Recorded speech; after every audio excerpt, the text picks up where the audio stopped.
If your son shows up without his girlfriend but has her vehicle, but she's not there, what do you do? Probably want to go find what happened, right? No, camping trip. Camping trip. Let's take the family on a camping trip. That's what happened with the Laundries when Gabby Petito was missing and Brian Laundrie returned home. There's now also allegations coming out that Brian had contacted his parents while everyone was searching frantically for Gabby Petito, that he had admitted to them that she was, quote, gone. Now, I guess gone could be subjective. You could say it meant this, it meant that, but I think in the end, we know exactly what that might mean. As this civil litigation continues to move forward, the waters get muddier and muddier. Here to discuss, Jennifer Coffindaffer, retired FBI special agent. Jennifer, what do you make of these new revelations where we're hearing that possibly the Laundries and their attorney found out the admission from Brian that Gabby was gone many, many, many days before they actually did determine that she had been deceased. Well, I think, Tony, for those who kind of immersed themselves in the case, and at which many did, um, I think it's not a revelation.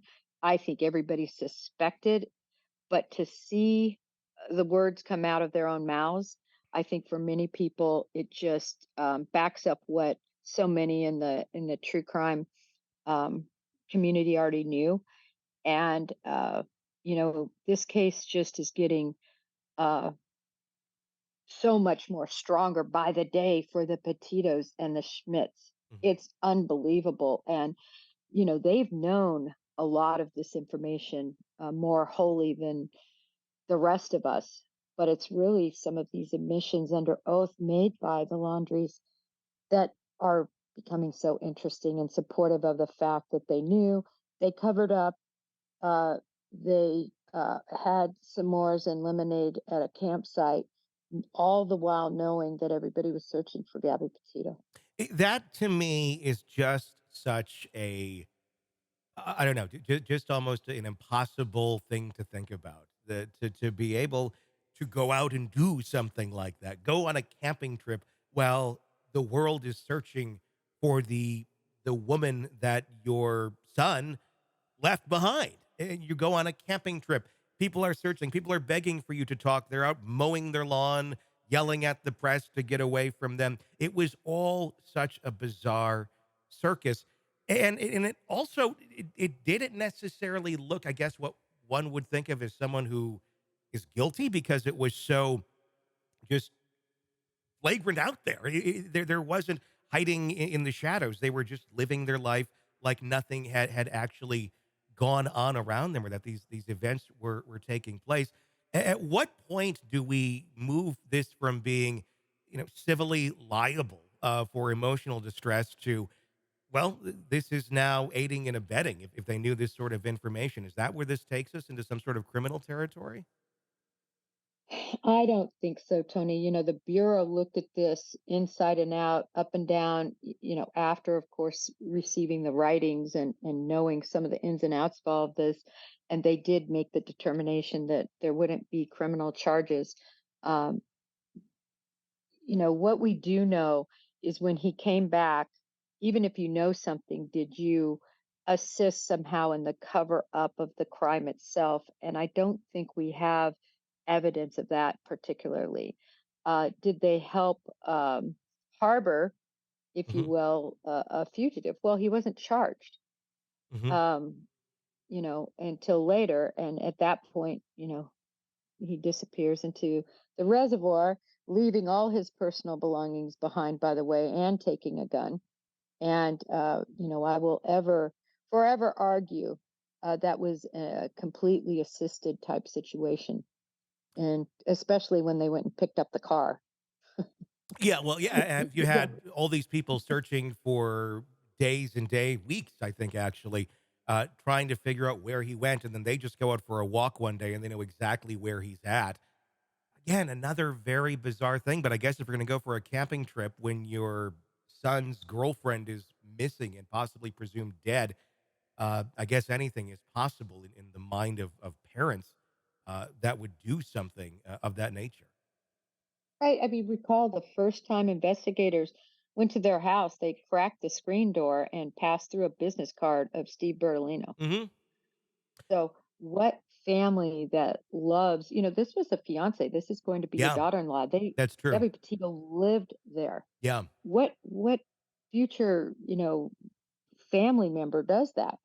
uh, they're definitely, all the signs were that they knew what had happened, and they never cooperated, Tony, Hmm. never, No. throughout the whole time. Never cooperated. I guess you could call it cooperating when they decided to walk around and try to help the FBI find show him the last spot they found Brian. But of course, that didn't pan out until they decided to go on their own when the Yeah. reservoir was back open. Steve Bertolino, will this have any effect on his standing with the bar as an attorney? I wonder, with the fact that he allegedly had this information that she was gone and continued to put out statements that we're hoping, we find Gabby and that she's a safe return. I'm paraphrasing here, but if he had the knowledge that she was gone, does that affect,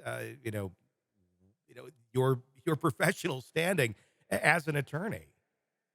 I don't think so, because at that time, of course, this was a criminal investigation Hmm. toward Brian Laundrie and potentially the parents, right? If he would have lived and if they would have, continued to harbor and to aid and abet his fleeing from the police, if after he was charged they would have done actions like that.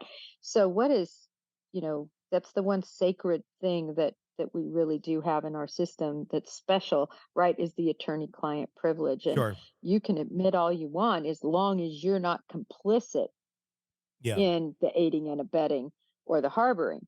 So I don't think it will affect in that Yeah. way. Boy, do I think he's going to be jammed up civilly in this suit. Yeah. Absolutely. That's why he wanted to make a settlement, Mhm. which they didn't let him weasel out of. Yeah. And because he doesn't want to testify about all of this. He Yeah. doesn't. There's so many gray areas in this, uh, where things are not necessarily moral or right, but maybe not necessarily illegal, and that's where I think it gets into a very tricky territory. And obviously, that's where you have civil litigation that is coming into play. Will be interesting to watch where this one continues to go in 2024, and hopefully they can wrap this up, and everyone in this can find some peace. Hey, it's Tony Brueski. If you want more of our interview with our guests, be sure to check out our podcast, Hidden Killers with Tony Brueski. Just search that wherever you download podcasts and press subscribe. Also, you can check out our YouTube channel for the full video version of the interviews as well, under the same name, Hidden Killers with Tony Brueski. Check it out, subscribe, binge, and enjoy. Thanks for watching.